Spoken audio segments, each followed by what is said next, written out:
একটা কথা জিজ্ঞেস করবো আপনাকে। হ্যাঁ বলো।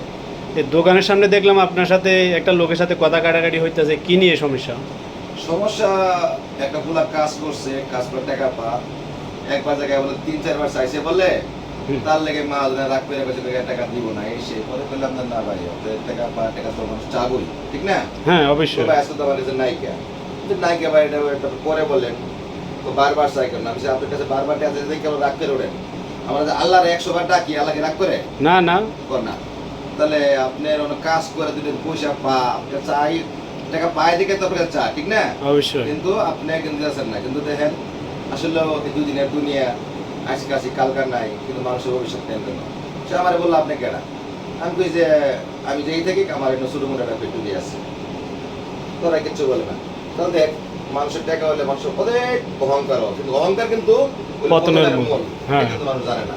আল্লাহ কিন্তু মানুষের ধন দিয়ে পরীক্ষা করে, কিন্তু মন দেয় না। আল্লাহ যারা ধন দিচ্ছে তার কিন্তু মন নাই কে? মন নাই, হ্যাঁ ঠিক বলছেন। ঠিক না? হ্যাঁ এটা চিন্তা কর, আমি চিন্তা করি টাকা পা টাকা চাইছে এলে রাগ হয়ে গেছে। আর আমরা বারবার আল্লাহর কাছে এত কিছু চাই, আল্লাহ তো রাগ হয় না। আল্লাহ রাগ হয় না। তাহলে